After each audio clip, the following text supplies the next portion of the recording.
Você quer economizar na sua energia? Você consegue através da Nuve Energia. Baixe já o aplicativo e tem até 25% de desconto na sua conta de energia se ela supera R$200. Utilizando o cupom DOZONA, você tem esse descontaço e ainda ganha uma camisa do seu time do coração. Esse desconto vem através das placas solares que tem na fazenda da Nuve. Então não perde tempo, por quê? Com a Nuve você só ganha. Teve Pingou, parou. Sim. Nosso querido Moa. E puxando o comentário dele, eu vou Moa puxar... tava puto no domingo. Moa tava. Moa tá aqui descascando, irmão. É o que Falando- apareceu no story do Zona? Não, Tomando Moa pode ir lá, salsicha? Lu. É isso. Aí foi outro. Vai aí. Mas antes eu quero pegar... Cara, esqueci até de repostar esse story e eu tava tão... Antes de eu ler o de Moa, o Mr. Bingas, ele também fez um comentário interessante. Eu quero saber, vai fazer sentido? E eu vou puxar um comentário de Rodrigo Bergamaschi também, tá? Ele falou sobre as contratações do Bahia, o Bingas, falando que o Bahia contrata jogadores normais por valores muito altos. E Berga, embaixo, colocou o seguinte: incrível como todos os reforços do Bahia vêm para reforçar o banco. E aí vem a pergunta de Moa, meu querido Matheus Barbaço. Bahia não está sabendo contratar. A gestão está deixando a desejar. Venho falando que só pega bolacha quebrada, cobertor de pano de remendo. Colocou o jogador na vitrine e não teve resposta. Moa, inclusive, eu acho que ele tá pé da vida, porque o Bahia tem tanto jogador, não vendeu nenhum. E ele, desde o início da janela, ele tá falando, né, que não foi por falta de querer vender, e sim porque ninguém quer. Sim. Você concorda com isso? Um pouco disso, né? Eu já falei em algumas oportunidades disso, né? Eu acho que as coisas, pelo menos dentro da perspectiva do grupo, né, podem mudar quando houver uma venda como essa, de um atleta da base, uma venda que movimente muito financeiramente aí o clube. Mas, assim, é isso, cara. Independente das vendas, independente dos ciclos que vão se encerrando, pô, acho que há condições, né, no grupo de poder contratar e ser criativo, como já foi em outras oportunidades. Juba foi alvo de uma criatividade grande, o Bahia aproveitou uma oportunidade que se criou, o contrato se encerrando com o Sport e desenvolveu o atleta. O próprio Alejo é uma contratação também criativa, um cara que já está mais consolidado, já passou na Europa e estava rendendo em bom nível lá no Rosário Central, o Bahia encontrou. Então, independente da situação atual, do que teve de retorno, de receita e tudo mais, pô, ultimamente o Bahia vendeu melhor do que comprou, assim, né, cara? O Bahia vendeu um Biel por 48 milhões, o Bahia vendeu o Tassiano por 30 milhões. O Bahia conseguiu fazer, Lute por 139 milhões. Conseguiu movimentar a ponto de hoje estar confortável para poder fazer uma ou outra contratação que vai levar mais o nível técnico da equipe, né? Enfim.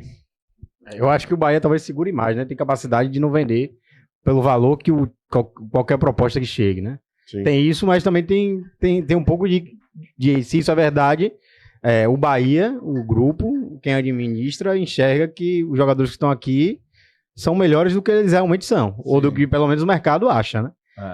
Enfim. Só para terminar esse assunto sobre contratações, Barbaço, a gente escuta muito, o Cadu Santoro fala pouco diretamente, né? Deu só uma coletiva desde que chegou. Mas ele, de vez em quando, dá uns recados por bastidores e isso repercute. Ele faz reuniões ali e tal. E repercute os recados que ele manda por bastidor também. E isso chega para a torcida. E uma das principais coisas que ele falou até em coletiva é que não pensem que o Grupo City, por ser bilionário, milionário, sei lá o que seja, vai conseguir contratar jogador caro, que você tem uma austeridade ali, tem um controle financeiro. Agora sim, se o Grupo City não tem capacidade de contratar jogador caro, ele devia pelo menos ter capacidade de achar jogadores baratos com boa qualidade, já que você é o maior grupo do mundo, né? Então eu acho que ficar nessa desculpa aí pelo amor de Deus, pô, é você menosprezar o seu próprio trabalho, o trabalho da sua equipe, né? É você falar, velho, eu tenho os melhores analistas aqui, eu tenho capacidade de ter pelo menos, porque eu acho que qualquer analista, qualquer profissional do futebol hoje sonha em trabalhar com o Grupo City, e você não tá tendo resultado. E o próprio grupo já conseguiu fazer isso com alguns jogadores. Pulga que conseguiu fazer o Juba. O ano passado absurdo, custou 18 milhões. Talvez 60% ou 70% dos jogadores que deram certo vieram desse modo. Mas esse é o ponto, Lalo. O Bahia não segue uma linha. Se ele seguisse uma linha, por exemplo, o Zé Lucas, que tá agora no Cruzeiro, poderia estar no Bahia. Porque quase foi dispensado do Sport, né? Teve todos uns percalços. Mas se ele seguisse a linha de contratação, Aí eu sempre debato, eu até fui no bar semana passada e falei isso, pô, qual foi a linha do Bahia pra esse meio de temporada? Sim. Um goleiro de 34 anos, um zagueiro da 2ª divisão da Espanha, Sim. e o Alejo tinha sido contratado, que foi a melhorzinha, né? Mas não segue uma linha de contratação. Aí pega um jogador do Vasco, que não era nem titular no Vasco, compra por 32 milhões de reais, que nem o Vitória, a maior contratação... Inclusive ele tava nesse jogo aí que o Vitória virou contra o Vasco. O Vitória, a maior contratação é metade. E não é nem um jogo... É baralhas, tá ligado? Tipo... enfim. Então, o Bahia, eu acho que ele tem que tomar um rumo e saber qual é o projeto. Ainda não me mostrou qual é o real significado dele aqui. E esse ano era o ano que a gente esperava esse salto a mais, né? Subir um degrau, fazer investidas, como a de Alejo, de pagar 60 milhões de um jogador que venha para ser uma unanimidade, que é a sensação que a Alejo tem causado pra gente, né? De trazer caras que venham com a certeza um pouco maior de que vão render em bom nível. É bem verdade que, assim, há uma queda técnica de alguns jogadores que em outrora contribuíram muito e que a gente esperava mais, como o Jean Lucas, Caio Alexandre, o próprio Eric Pulga. Mas da mesma forma, velho, assim, com o que o Bahia tem hoje de recurso, e eu não falo só financeiro, o maior scout do mundo, como já foi vociferado em diversas oportunidades, dava pra estar fazendo mais do que está sendo feito agora. E assim, as contratações, velho, é bom que isso fique claro, não só pensando no segundo semestre, o Bahia não tem mais competição dentro do segundo semestre, além do Campeonato Brasileiro, e aí tem poucos jogos aí, vai estar focado para poder buscar uma vaga direto para Libertadores da América. Sim, não é só pensando em agora. Poucas das movimentações do Bahia vêm com um tempo de contrato menor do que até 2030. Assim, as contratações geralmente têm 4, 5 anos de contrato. Então, as movimentações de hoje também vão ser pensando nos próximos anos, em consolidar esse projeto. E aí o que a gente vê é que, assim, o que a gente mais precisa hoje é encerrar ciclos do que, né, trazer gente nova. E aí, quando a gente para pensar como o Grupo City gere, como o Cadu vem conduzindo a parada, e a gente para ver os caras que já saíram, ver que o William José, Everaldo, Ademir tem contrato até o final do ano, em tese, para poder formar um elenco qualificado para disputar as competições que o Bahia quer, como a Libertadores. No próximo ano, o Bahia vai ter que contratar uns 10, 15 jogadores. Isso vai acontecer com o Grupo City? Eu acho difícil. Então vai ter gente que tá aí, que você tá esperando que o ciclo vai acabar, mas não vai.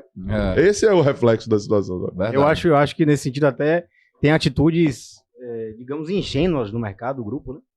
E não era para ter um grupo dessa proporção. Você acreditar no Kik. Reincidente. Né? Pois é, tinha tudo, ele tinha tudo mostrou tudo antes de chegar no Bahia de que era esse cara. Lalo, né? Acreditar que Everton Ribeiro conseguiria render até o final do ano, sabe? Tudo bem, Everton Ribeiro estava jogando muito bem ano passado, mas você tinha que ter noção, o departamento médico, enfim, analista de desempenho tinha que ter noção de que existia uma possibilidade grande de cair de rendimento, sabe? Pô, se o torcedor vê isso e acontece, se o torcedor vê esse tipo de coisa e acontece, como é que o grupo acredita, acha diferente do torcedor, sabe? E aí, gostou do corte? Toda terça-feira estamos ao vivo às 20 horas aqui no YouTube. Já se inscreve no nosso canal e deixa o like. Não esquece de hypar, clica no botãozinho aí embaixo.